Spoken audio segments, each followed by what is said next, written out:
Hey guys, welcome back to the channel again. We got a Skywatcher 6-inch Heritage Skywatcher Burge-Jones design 6-inch. Let's get to it.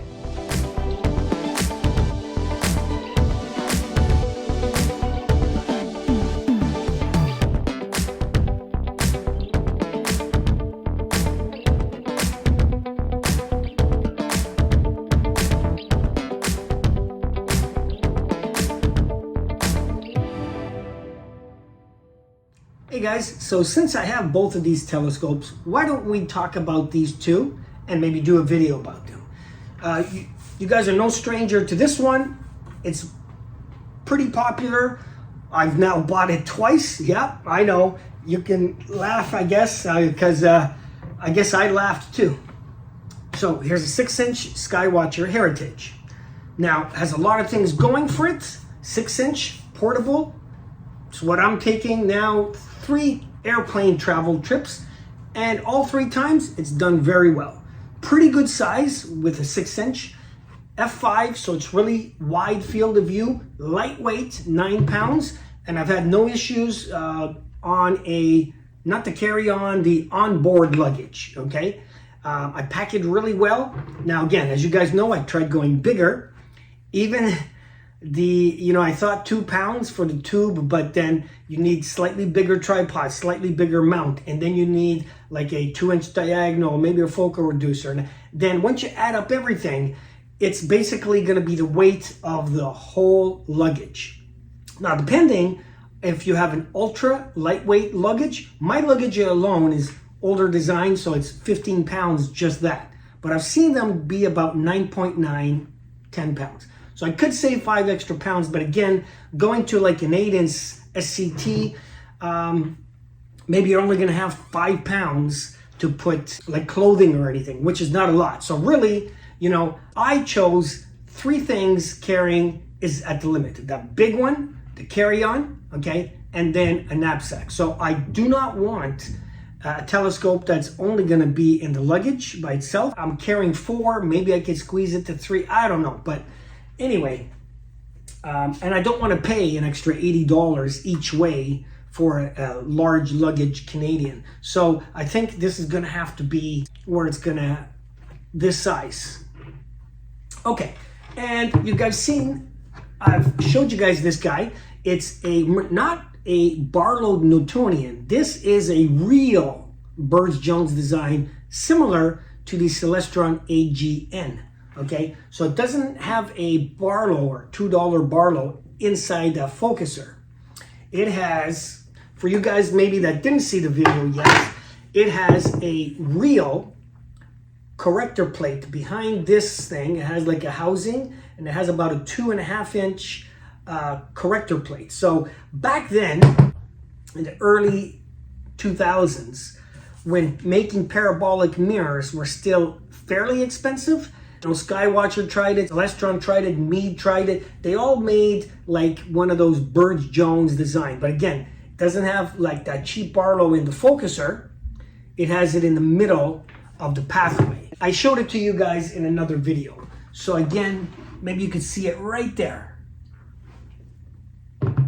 Now, they say, and from my testing, is that it performs, remember too, it's because of that, it's coming in a small package, right?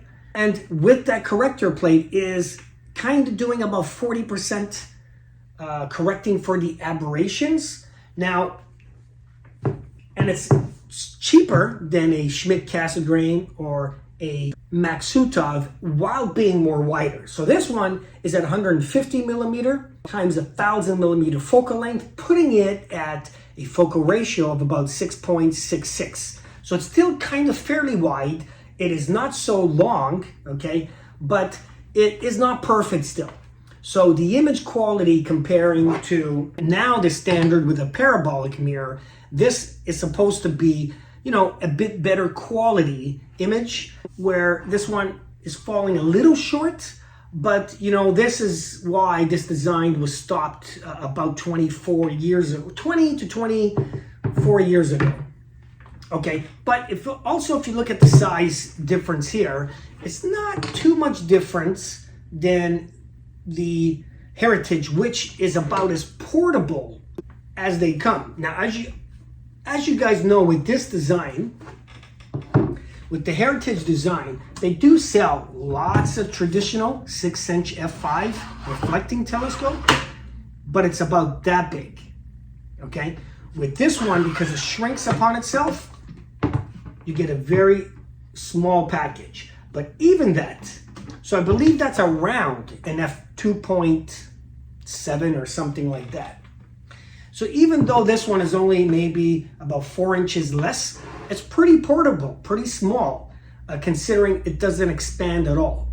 Now, this does have two things that this does not have, even though this is a new generation telescope and this is over 20 years old, is that it's a solid tube. You don't need a shroud on this guy. Either make it or buy it. The other thing is that this has a real focuser on it. Now, we know that a lot of the cheaper ones come with plastic 1.25" focusers, and this one is a metal one. So at least you're getting that. Those two things, which is a benefit. So one more thing. You probably won't find too many of these, but if you do find them, they shouldn't be very expensive.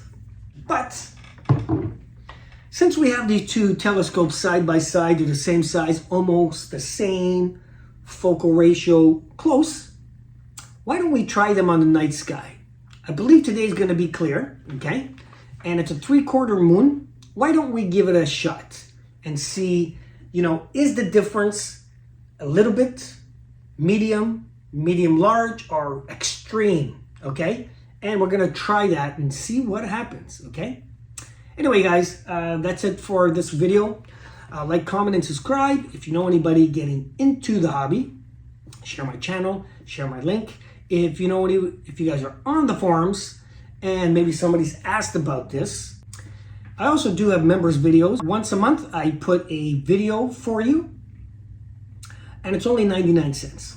So you don't have to join, but it helps the channel grow. I can slowly buy stuff to show you guys and compare. Since you guys love that type of stuff, that's it. Why not you? Why not me?